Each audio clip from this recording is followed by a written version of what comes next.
घर के भीतर लाश थी, गृहपति नरसिंह की लाश। रोते, छाती और सिर पीटते परिवारजन थे। तहकीकात में मशगूल पुलिस थी।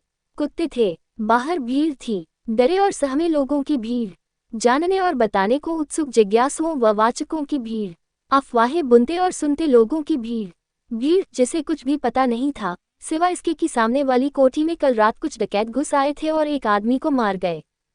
इस हरामजादे ने बेमतलब ही टंटा बढ़ा दिया।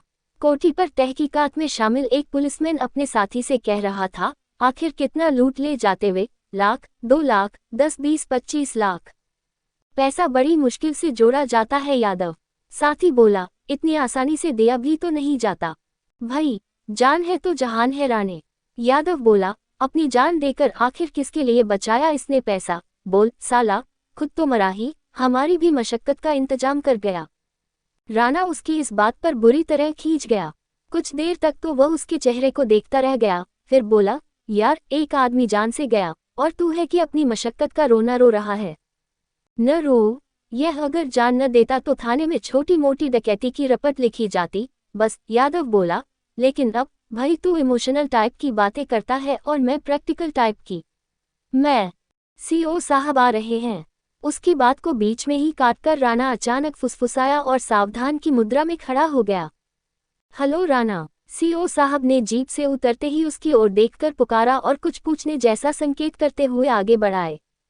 गुड मॉर्निंग सर, फुर्ती के साथ सैल्यूट मारकर राणा बोला। कोई खास बात नहीं, लेकिन उन्हें एक ओर को ले जाकर उसने उनके कान में कहा, ये पता चला है कि नरसिंह को गोली लगते ही घर की औरतें बुरी तरह दहशत खा गईं और उन्होंने बिना किसी ना नुक्कड़ के सेफ की चाबियां डकैतों को सौंप दी।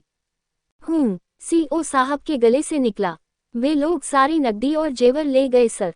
राणा ने अपनी बात पूरी की। How much could you estimate that और नॉट? सीओ ने फुसफुसाकर पूछा। यस सर, यही कोई 25-30 लाख। राणा ने भी वैसे ही उन्हें बताया। उन्होंने एक बार फिर हुँ की आवाज निकाली और आगे बढ़ गए। वह कोठी के भीतर पहुंचे, जहां कुत्ते बिखरे हुए और लस्त-पस्त लाश को सूंघ रहे थे। राणा और जहां थे वहीं रह गए। छानबीन के नाम पर तूने इसलिए चाबियां ली थी औरतों से? एकांत पाकर यादव ने तैश भरे अंदाज में राणा से पूछा। हालांकि उसका स्वर बहुत तेज नहीं था, पर तीखा खूब था। चेहरा पूरी तरह कस गया था। Keep quiet Yadav. उसके ऐसे तेवर देखकर राणा मुकाबले के लिए तैयार अंदाज में बोला, मैं फालतू की प्रैक्टिकलिटी में विश्वास नहीं रखता। अरे, तू तो यार डाकुओं का भी बाप निकला। मना करने के बावजूद यादव आश्चर्य भरे स्वर में बोला, जो चीज साले डाकू नहीं ले जा पाए वो। Shut up Yadav. राणा लगभग चीख पड़ा। अच्छा, एक बात तो बता। उसकी चीख से बेपरवाह यादव ने बोलना जारी रखा, ये स्कीम, ये तेरे दिमाग की उपज थी या किसी के इशारे पर तूने ऐसा किया? सीओ साहब के, या? मूर्ख आदमी, 20वीं सदी आखिरी दौर की हिचकियां ले रही है और ये पुलिस, भारतीय पुलिस विभाग में ये करने क्या आया है? और अगर आ ही गया है तो कर क्या रहा है यहाँ? क्या सुबह शाम हाजिरी लगा देने को, अफसरों के आगे यस सर, नो सर बोल देने को और महीने की आखिरी तारीख को वेतन ले जाकर घरवाली के हाथों में थमा देने भर को पुलिस की नौकरी कहते हैं? कई मामलों में तो परमात्मा भी भरपूर बेवकूफ़ी करता है। शेरदिल और जबर दिमाग लोगों को हल्का फुल्का शरीर दे देता है और भारी भरकम शरीर वाले इस यादव जैसे घटोत्कचों को दिलो दिमाग से खारिज रखता है। नहीं, परमात्मा का ख्याल मन में आते ही राणा ने बारी बारी अपने कानों को छूकर उसके प्रतिकूल अपने विचारों के लिए उससे जैसे क्षमा मांगी। उस जैसे लोग औरों के प्रति चाहे जैसे भी रहें, परमात्मा के प्रति नकारात्मक नहीं रह सकते। उसका अस्तित्व दरअसल है ही उस जैसे लोगों के कारण। भय बिन प्रीत न होए गुसाई, बाबा तुलसीदास ने यह ऐसे ही थोड़े लिख दिया होगा। परमात्मा से अगर प्रीत बनाए रखनी है तो मन में भय बनाए रखने वाले काम, चोरी लफंगई करते रहना परमावश्यक हो जाता है। चुप कैसे हो गया? यादव ने उसे पुनः टोका। उसके सवाल पर राणा कुछ देर तक फिर चुप रह गया। वह यादव की ओर सिर्फ देखता रहा, जैसे कि कुछ बोलने से पहले ये सोच रहा हो कि अपनी बात वह कहाँ से और कैसे शुरू करे, कुछ इस तरह कि यादव को समझा भी दिया जाए और अपना अंदाज भी कड़वा न हो। यादव, अनुभव और भाग्य, ये 2 चीजें हैं जो आदमी को ऊंचा उठाने में मदद करती हैं। अंततः उसने धीरे धीरे बोलना शुरू किया। भाग्य पर किसी का कोई जोर नहीं, लेकिन अनुभव, उन्हें अपनी चेतना और मेहनत के बल पर पाया भी जा सकता है और बढ़ाया भी जा सकता है। यादव चुपचाप उसे बोलते हुए सुनता रहा।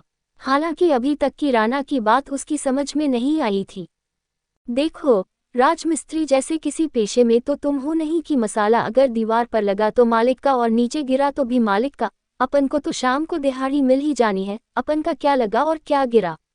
पुलिस की नौकरी में आए हो तो काम को देखकर रो मत। घुसो इसके भीतर, इसे जानो, जांचो, परखो, सीखो इसमें जीने, रहने और बने रहने के तौर तरीके। क्या मैं पुलिस सेवा के तौर तरीके नहीं जानता? यादव ने पूछा। बहुत सी बातें हैं जिन्हें जानना हमेशा ही जरूरी रहता है मेरे दोस्त। राणा बोला, किताबों में सब कुछ नहीं लिखा होता। आदमी का सबसे बड़ा शिक्षक समय है, उससे सीखो। यादव की समझ में इस बार भी कुछ नहीं आया। दरअसल वह बातों को सीधे सीधे कहने और समझने का आदी था, और राणा कम से कम इस समय उसे सीधे सीधे कुछ बताने का खतरा मोल नहीं ले रहा था। इस समय की उसकी बातें उसे रहस्य जैसी उलझी हुई लग रही थी। हाँ, इतना वह जरूर समझ रहा था कि उसी के कैडर में, उसी के मीमों के तहत पुलिस सेवा में आया राणा इस समय तक अधिकारियों की नज़र में काफ़ी चढ़ चुका था। और इसका सिर्फ एक कारण उसे नजर आता था, ये कि वह अपने आप को जरूरत से कुछ ज़्यादा ही मुस्तैद पोस्ट करता था। यादव को पोस्ट करना कभी भी पसंद नहीं रहा। अधिकारियों के आदेश और मौका-ए वारदात पर मानवताजनित कर्तव्यपरायणता से अलग तुरंत न वह कुछ करता था, न कुछ सोचता था। किस सोच में पड़ गया? उसे अन्यमनस्क देखकर राणा ने पूछा। कुछ नहीं, उसके मुंह से निकला। यादव, आदमी को इस धरती पर 3 पग चाहिए। उसकी दुविधा को भांपकर राणा ने पुनः बोलना शुरू किया। तू बता सकता है कि वो 3 पग क्या है? पवित्र हृदय, प्यार और परलोक। राणा ने वाक्य को पूरा करके उसे दुत्कारा। तुझे तो किसी मंदिर में बैठकर कथा वाचन करना चाहिए, और बेत या पिस्तौल नहीं, तेरे हाथों में मंजीरे ही ज्यादा अच्छे लगने थे। ये कहकर वह चुप हो गया। अफसोस इस बार उसके साफ साफ उभर आया था। जाहिर था कि यादव से वह सच्ची मित्रता रखता था, अन्यथा तो उसके भोलेपन पर वह दुखी न होकर खुश ही होता, या फिर निस्पृह रहता। मेरे भाई, ये काल, ये जिसमें तू और मैं जी रहे हैं, कलिकाल कहलाता है। कलिकाल यानी काला समय, काला कहने, सुनने, देखने और भोगने का समय। सफेदी में भी काला ढूंढने का समय है ये। जिस तरह सत्ययुग में सत्य में रहना कालोचित था, उसी तरह अब कली में रहना कालोचित है। जो लोग काल के विरुद्ध गति रखते हैं, काल उन्हें नष्ट कर डालता है, ये तो तूने पर ही रखा है।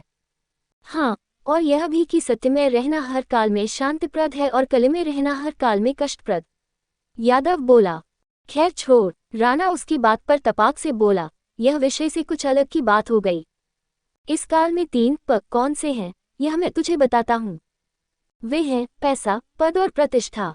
हम नौकरी करके जीने वालों के लिए पद का मतलब पदोन्नति भी हो सकता है, और इस पुलिस की नौकरी में ये तीनों ही कोई दुर्लभ चीजें नहीं हैं, बशर्ते कि कोई बोझ समझकर इसे न करे।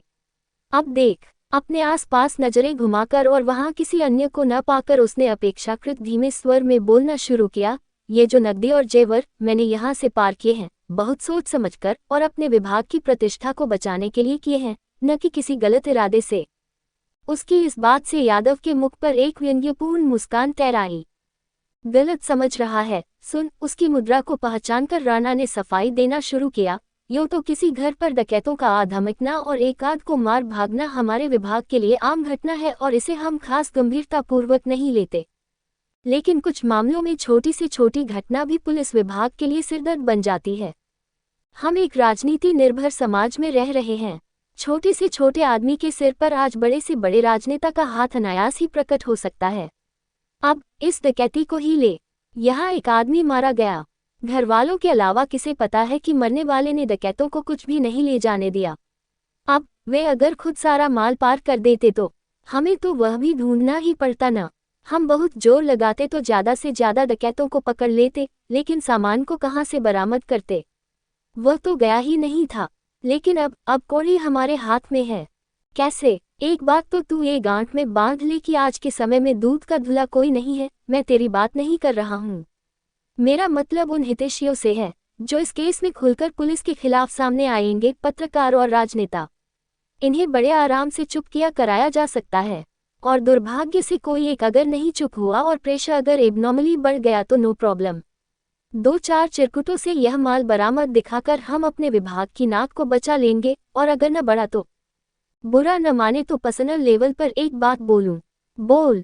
हमने खाया, डाकुओं ने खाया या इसके घर वालों ने? ये तो इसे नहीं खा पाया ना। इस साले को अपनी जान देकर क्या मिला, ले जाने देता, जान तो बचती। यादव की इस बात पर राणा फिर मुस्कुराया। आदत के मुताबिक कुछ देर तक तो वह चुप ही रहा, फिर एकाएक गंभीर हो गया और धीरे धीरे बोला, जिन्हें जीना आता है वे पैसे के लिए कभी नहीं मरते यादव, अपने मान अपनी प्रतिष्ठा के लिए मरते हैं। तू तो गीता का पाठ करता है, इतना भी नहीं समझता। ये नरसिंह डकैती के समय इसके सामने रहे होंगे, एक तो ये कि यह चाबियां उन्हें सौंप दे और फिलहाल मौत को टालकर जिंदगी भर इस एहसास के साथ जीता रहे कि वह बुज़दिल निकला, और दूसरा ये कि जिस तरह सिर उठाकर वह जिया है उसी तरह मर भी जाए मगर चाबियां न दे।